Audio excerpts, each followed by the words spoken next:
Imagine having an EV that you could charge in 5 to 10 minutes, that gave you a 1000-kilometer range per charge. You could use the same battery without replacing for decades while paying lower price for such batteries.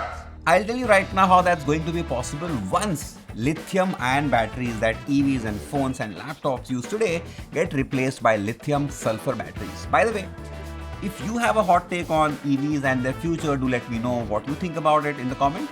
So theoretically, it has been known for many decades now that lithium sulfur batteries can hold 3 to 5 times higher energy than conventional lithium ion batteries. And the reason they are less expensive to make is because unlike cobalt and nickel needed for lithium ion batteries, sulfur is pretty inexpensive, readily available, and also more environmentally friendly. This is almost like a dream situation, right? So why don't we have these batteries yet? So lithium sulfur batteries have two main problems. One, they are slow to charge, and two, every time you use or charge them, something called polysulfides they get generated, which dissolves and then starts breaking the battery itself. But all of that is changing.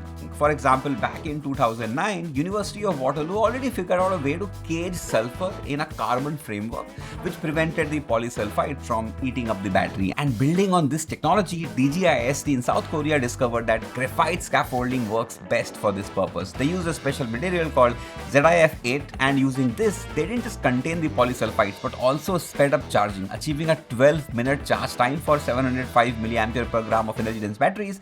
Just for contrast, lithium ion batteries typically have a capacity of around 150 to 200 mAh per gram.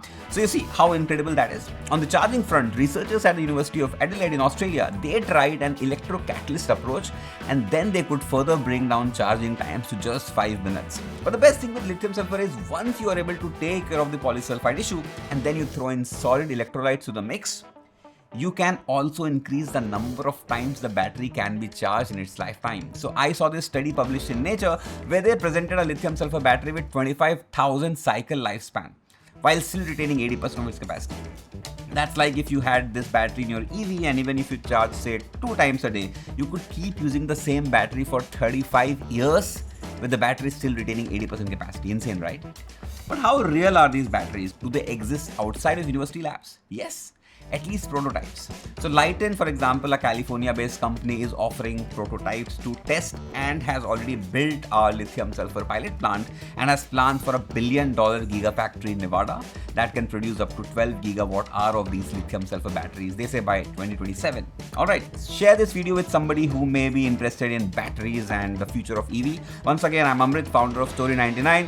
We help mid-sized tech companies improve their business storytelling, and then we ensure that the improved story or narrative is reflected in the updated website copy and design, in videos and films, in their sales pitch. In fact, every sales and marketing collateral. We even manage their presence in events, LinkedIn and press, because ultimately, great storytelling is great business.